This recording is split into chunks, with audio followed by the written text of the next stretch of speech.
Diaspora, essentially people from one country spread out across the world, play a massive role in interstate and cultural ties between two countries, between their ancestral homes on the one hand and the host country which they've come to recognize and adopt as home on the other. Welcome to this special report on Africa and the Indian diaspora. On Rajya Sabha Television, I'm Vaibhav Verma.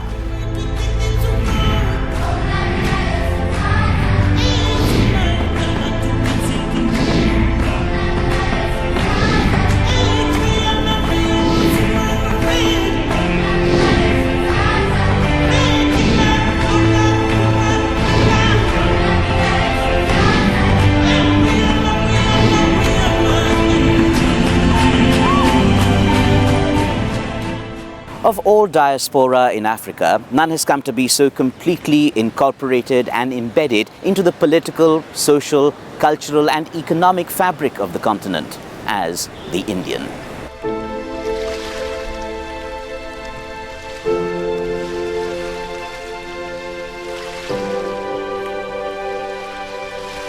Early pictures of Indian immigration into Africa date back to the 1830s. Indian peasantry taken to British colonies there as indentured labour.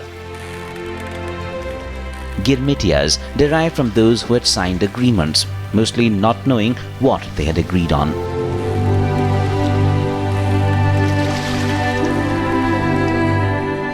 Indians moving to Africa, a landmark that echoes down the years, marks a deep link that goes back centuries. In 1822, after slavery was abolished, these people were brought in to meet labor needs. But life for them wasn't much different from slavery. Coolies they were called, living a life of inhuman torture.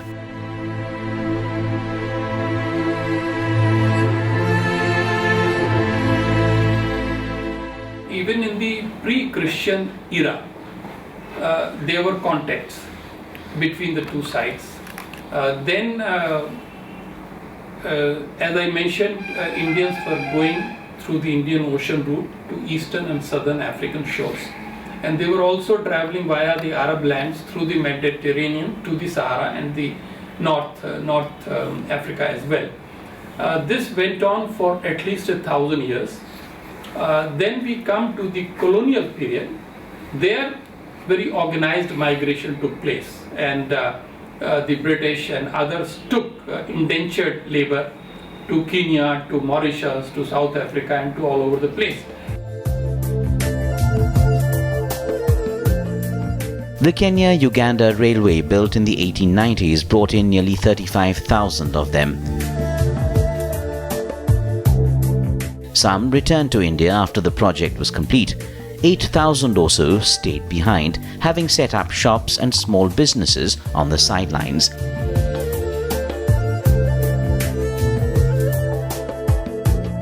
They also continued to arrive in sugarcane and sisal plantations owned by British settlers in South Africa.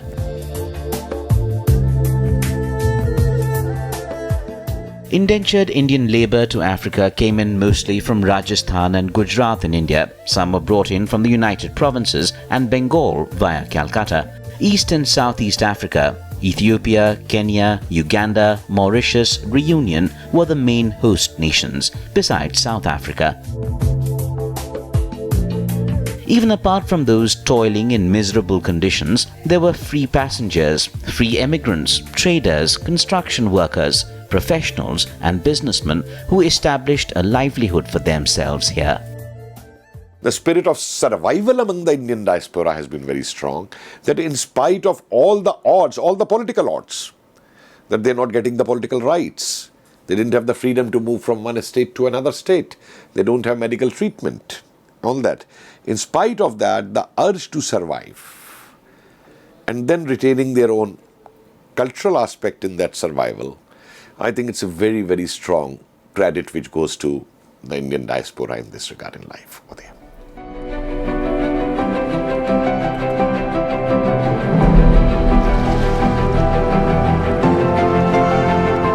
A watershed in Indian immigration to South Africa was the arrival of Mahatma Gandhi in 1893.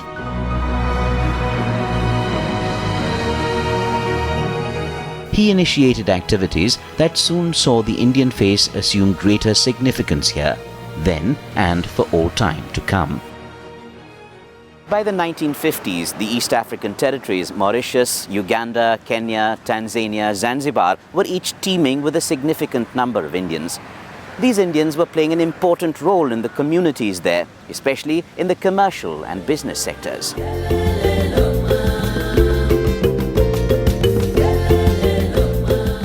In colonial African economies of the mid-20th century, the Indian community had homogenized itself into African life, playing a growingly substantial role in business and trade, and also in their pre-independence politics.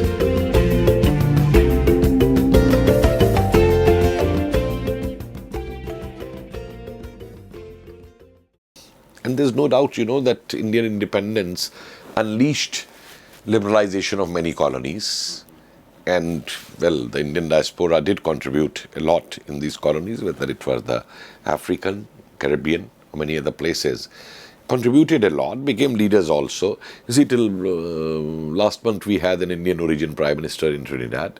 We had an Indian origin Prime Minister in Guyana, President in Guyana, in Suriname, in Mauritius, Speaker, everyone.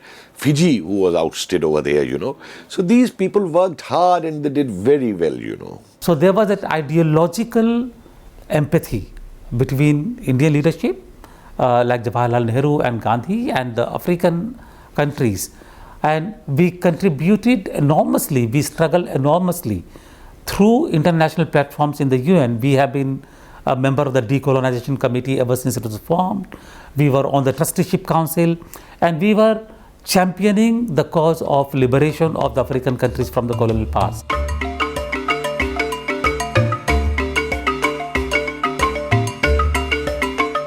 Mauritius Islands in the Indian Ocean, though away from the African mainland, are a perfect example of Indian nationals amalgamating themselves into the African mainstream. Perhaps at the forefront of this was this man, Shivsagar Ramgoolam. Ramgoolam drew vast inspiration from the freedom struggle in India. Led by his Labour Party, Mauritius achieved independence from British rule in 1968. As the country's first Prime Minister, he played a crucial role in shaping the modern Mauritius government, political culture and foreign policy. Indian diaspora की इज़्ज़त होती है, बड़ी मेहनती और उनको sincere माना जाता है. इंडियन डायस्पोरा जो है वो they have deeply imbibed the Indian value system. तो सिंसियरिटी बहुत ज़बरदस्त, बच्चों के बारे में सोचना, आगे की जनरेशन के बारे में सोचना, बच्चों को पढ़ाई देना, अच्छी लाइफ देने के बारे में सोचना, ये नहीं कि जितने पैसे आए और उतने पैसे ख़त्म कर दिए. तो इन चीज़ों की बहुत एडमिरेशन है और रिस्पेक्ट होती है. और इंडियन डायस्पोरा ने अफ्रीका के डेवलपमेंट में बहुत अहम भूमिका निभाई है. बिज़नेस में बहुत सारे मुल्कों में इंडियन डायस्पोरा जो है वो काफ़ी अग्रणी रहा है कि वहाँ के बिज़नेस को आगे बढ़ाने के लिए, इंडस्ट्रीज़ को बढ़ाने के लिए. तो इस चीज़ को बहुत एक्सेप्ट किया जाता है, एक्नॉलेज किया जाता है. By the time the three East African territories, Kenya, Uganda and Ethiopia, got independence in the early 1960s, the Indian diaspora had secured for itself important positions in the economies of their host countries.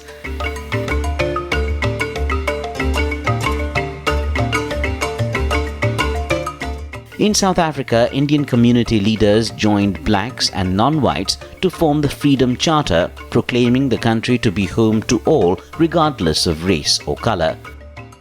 Steady support for the anti-apartheid movement yielded rich dividends years later.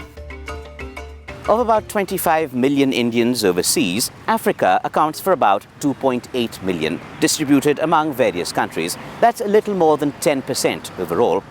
In 8 of these African countries, the Indian diaspora constitute a significant portion of the population. As a percentage of respective populations in Africa, NRIs and persons of Indian origin constitute but a small figure, but numbers-wise they are big enough. South Africa is home to the largest population of Indian descendants in Africa at 1.3 million. Large populations of Indian diaspora are found in Mauritius, where they number an estimated 8.5 lakhs or 60% of the overall figure. In Reunion, there are about 2.2 lakh Indian diaspora, about a third of the population. Kenya, 1 lakh, 0.3%, Uganda, 90,000, and Tanzania, 100,000. Life today for the Indian diaspora in these countries is a sea change over the early days. On the one hand, they are far more deeply integrated and homogenized into the society there, in business and commerce and trade and even politics. On the other, they hold a stronger than ever attachment to India, its cultural and traditional warmth. I'll bring you more on that on the other side of this break. Stay tuned.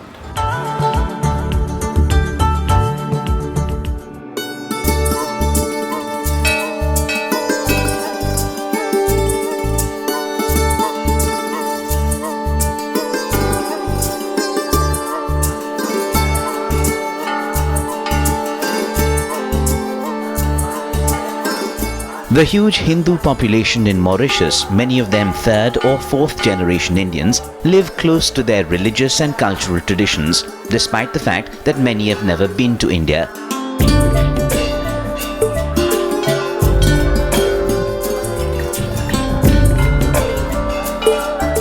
Compared to what it was like 2 generations back, things have changed for them immensely.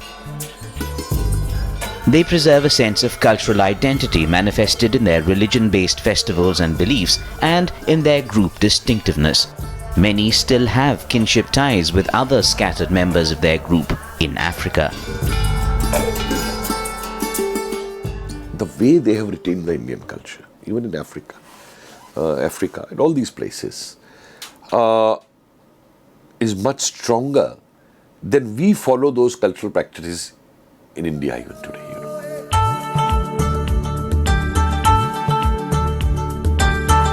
Bodies like the Organization for Diaspora Initiatives, promoting the mixed culture ethic, have made a strong impact. From 18th century plantation labor, the second and third generations of Indians have amalgamated into the Mauritian multi-ethnic mainstream with a large hand in business and trade. Big business families with Indian origins, the Gajodhars, Kalachans, Karimjis and Tulsidases have made a mark. That link to India holds deep emotional and identity value. I had a group of Trinidad students here in Hardwar with me, and Amandang was a student of African origin. And she asked me whether she can pick up a stone, that round stone from the Ganges over there. And I asked her, why you want to take it? And she says, my neighbor is an Indian. And she said, can you get it for me? That's the kind of laugh. They keep their ashes if someone is going to India, can immerse them in the Ganges over there. They have kept their local names over there. So in Mauritius, they have the Ganga Talab, you know. And the story has been developed that the Ganges water comes down the Indian Ocean into that. Well, that's a different matter altogether.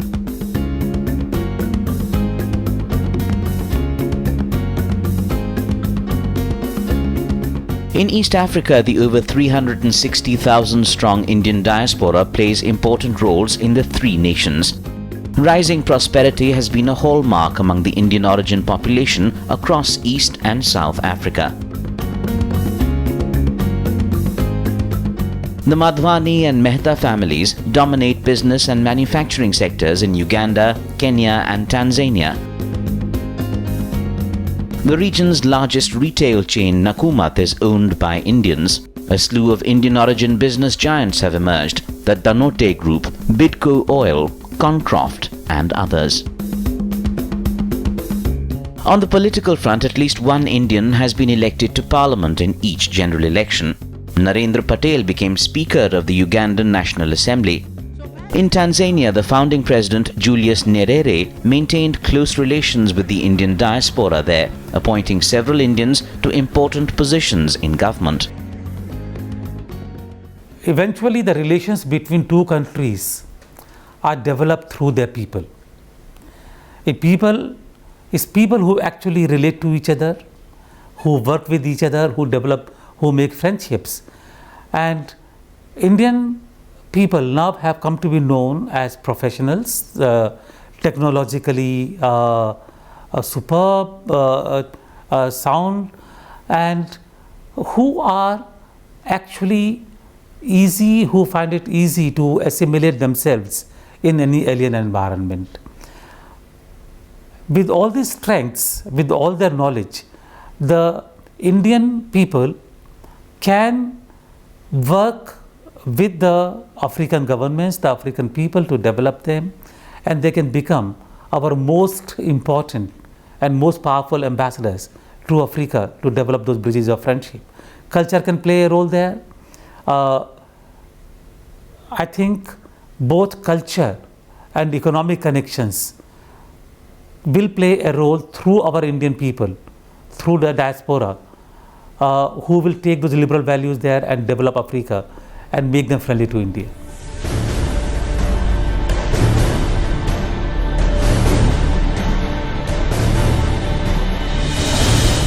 It's not been all smooth sailing throughout though. Success frequently comes with heartburns.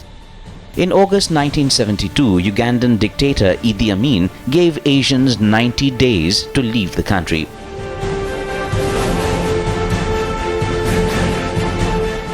These Asians were brought by British here to Uganda.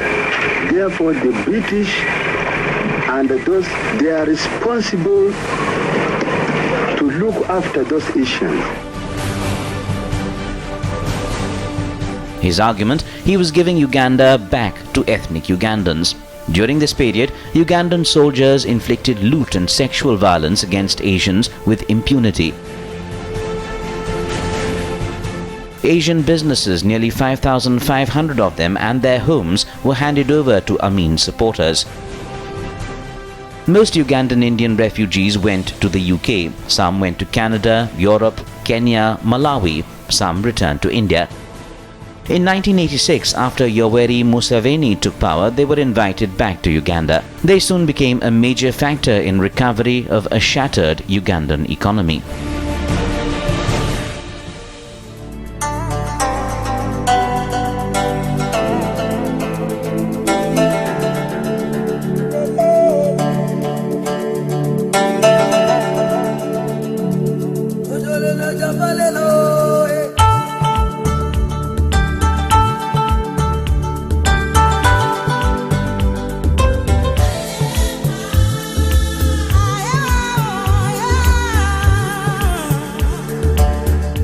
Durban city in South Africa, home to more Indian diaspora than any city outside India.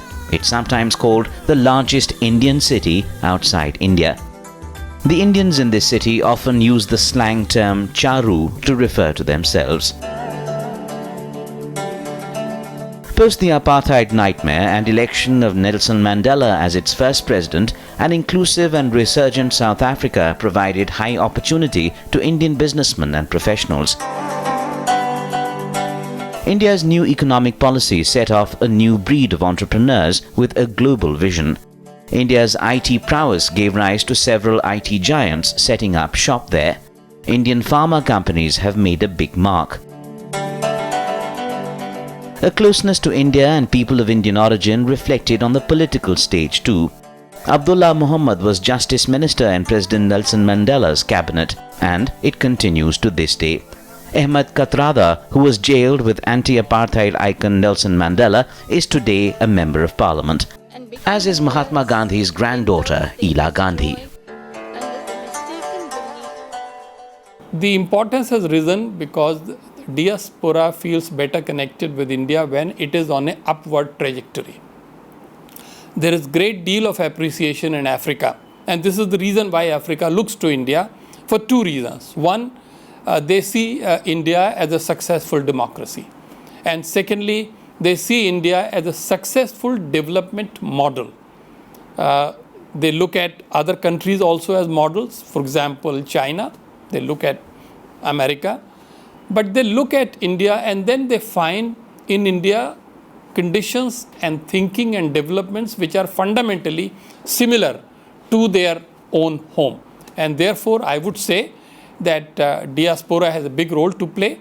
We have to nurture our ties with them, and we also expect them, the diaspora, to try to bring Africa and India closer together. The economic and political positions that people of Indian origin hold in South Africa and in East African countries does put them at a vantage point of sorts to influence policy making in their host countries. In that context too, the Indian government and Indian business does stand to benefit in maintaining strong links with the Indian diaspora in these countries.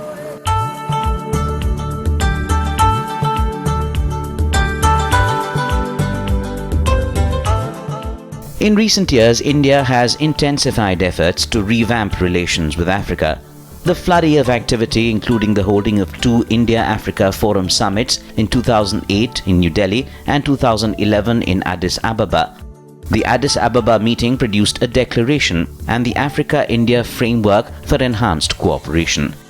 Specific initiatives like Focus Africa and the techno-economic approach for African countries reflect India's renewed interest in Africa. This extends over various components: economic, strategic, political, cultural, social, science and technology.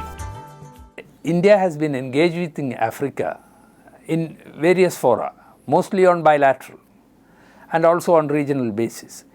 But in 2008, it was decided that the time has come, because Africa is also engaging as a group with other countries, with China for example. They have this FOCAC. With Japan, they have the TICAD.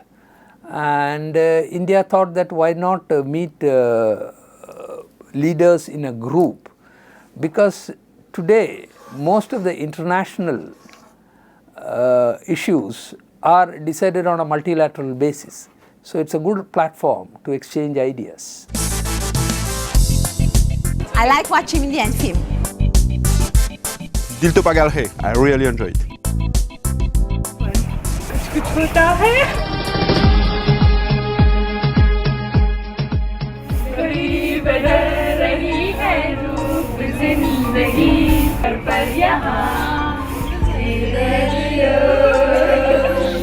जो है समा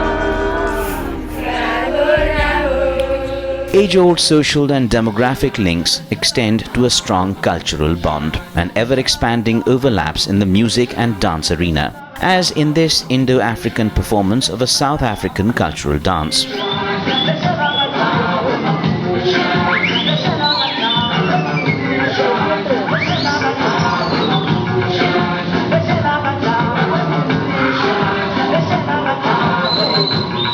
Indian films, arts, dance, music, literature, craft and sports have reached almost all parts of Africa and vice versa. And on both sides, acceptance and enthusiastic participation are huge. The depth of this link emanates from here, from the people in both continents, in their connection. And the Indian diaspora enables that further.